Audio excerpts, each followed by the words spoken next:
Hey Mashable, it's Andrew Warner, and if you've been reading this website, my guess is that you're an ambitious person who wants to know how to get ahead even in a down market. To find out how to do that, I spoke with the author of this book, and, well, author of tons of business books. His name is Seth Godin, and many of us have been following him for years. I said, Seth, give us some advice. What do we need to do to grow our business in a down market? And here's what he had to say. You should know this is the best thing that could ever happen to you because it makes it easier to be the winner when so many other people are dropping out.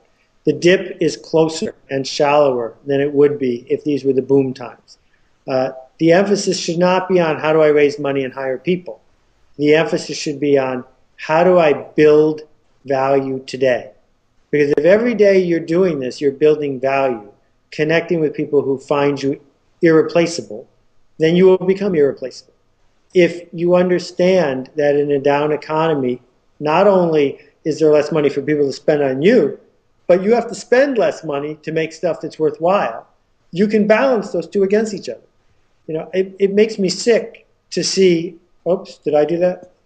No, it's good. It makes me sick to see organizations that race out to hire 50 people because they think that get big fast matters. And then it's not their fault when they lay off 20. Well, sure it is. It's totally your fault, Mr. Entrepreneur. You shouldn't have hired 50 people to start with.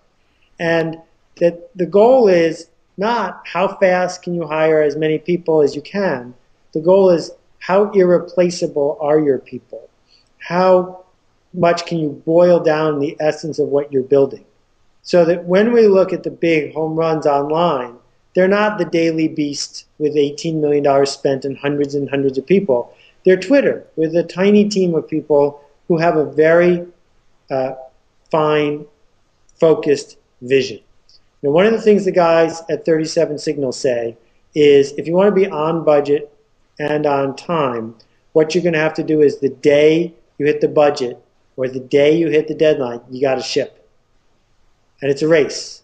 So that's how you do it. You don't say, how do I get more money to match the spec?